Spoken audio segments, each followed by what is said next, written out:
I came to understand that my ego did not want to be on the record. So my mind got really quiet, and all of that negativity that I had been spewing on myself Mm. started to diminish, and it diminished pretty quickly. I did that exercise specifically to get my ego mind to shut up, and it did. Welcome to We Be the Change, where you'll hear real stories that help you connect more deeply, think more clearly, and live even more courageously. I'm your host, Colleen Akiko, and today we continue our interview with spiritual counselor, practitioner, and teacher, Brenda Heldoorn. This is episode 3 of the series, Living as a Portal of Presence, the Inner Work That Changes the Outer World. We're picking it up at a point in Brenda's experience when she felt raw and super sensitive and needing to protect herself from negativity or conflict. We open by hearing how she got her bearings and how she moved past any victimization talk and recognized the great illusion of the doom loop. Although this episode is less than 10 minutes long, there are some real treasures here to put in your pocket.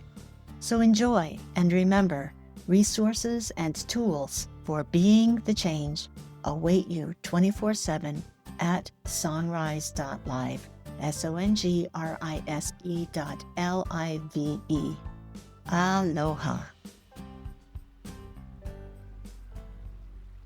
So, what was in my mind was this replaying loop of beautiful affirmation. And I couldn't listen to commercial radio. I didn't watch TV. I didn't read the news. I just completely removed myself from those influences because I really needed to heal. And I actually have told Melissa Felipe about her role in my healing through her music. Yeah. The other really important thing that this practitioner advised me to do was because I had this incredibly negative self-talk going on within me. And she recommended that I carry around a very small little spiral-bound notebook. And every time I caught myself talking negatively to myself, that I was to write down exactly what it was. Oh my gosh, you idiot. You're so stupid. What's wrong with you? You should have done that. All of these things. And she told me, she said, be relentless. Write down everything. Don't filter it. Don't sanitize it. Write down exactly what it is that you're saying to yourself. Yeah. And I thought that was going to be an impossible assignment. But I was at the point, I was willing to do what I was told. My way that I'd been doing for 40 years didn't work. So I was willing to do what I was told. And within a couple of weeks, I really almost never needed to open the notebook again. Because here's what happens. And I had no idea this would happen. She didn't tell me this would happen. But I came to understand that my ego did not want to be on the record. So my mind got really quiet. And all of that negativity that I had been spewing on myself started to diminish. And it diminished pretty quickly. It would pop up every once in a while, but the minute I flipped open that notebook, it went away. And I never went back and read anything that I wrote. I didn't want to reinfect myself. I never went back and read it again. But I did that exercise specifically to get my ego mind to shut up. And it did. It doesn't want to be on record. Like, I don't know, that was an amazing teaching. So in the 20-some years since then, I have recommended that a number of times to people who are stuck in a doom loop of negative self-talk. Yes. Yeah. And I assume that would also be the same principle of our victimization talk. Yes. Where Oh, Same thing. this always Or happens to me, the etc. world has it out for me.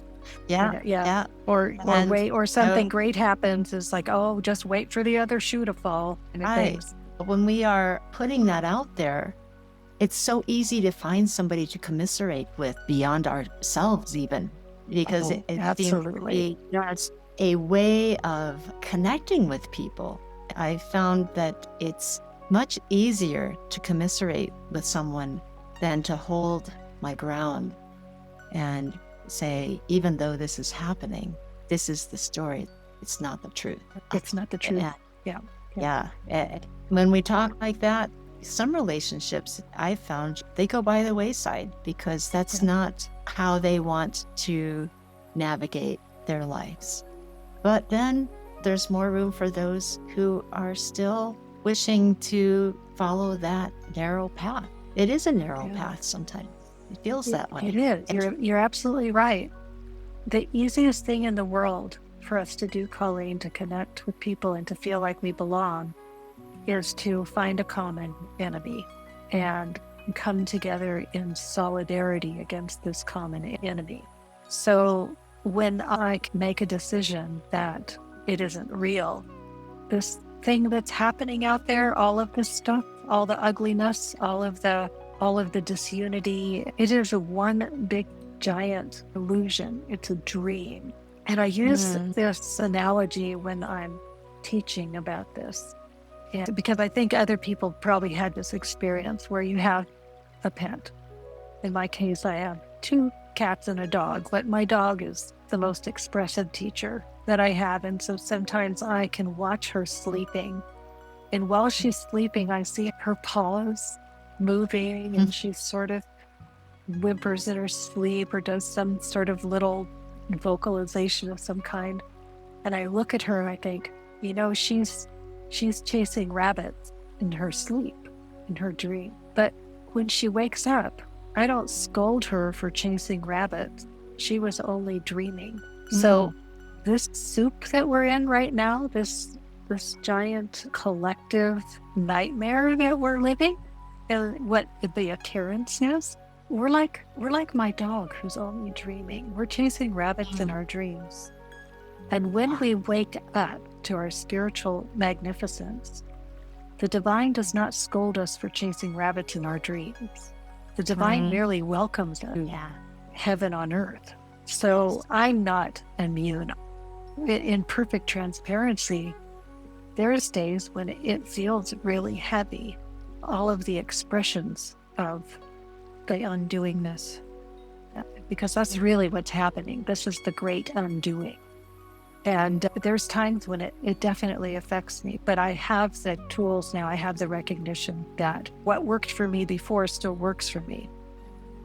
Turn it off, go outside, watch the birds, pet my dog, go for a walk, ride my bike, find the joy, focus on the good, the true, and the beautiful. And only when I do that can I be in service to my brothers and sisters. I cannot be in service to my brothers and sisters when I am standing in solidarity with them against an illusion.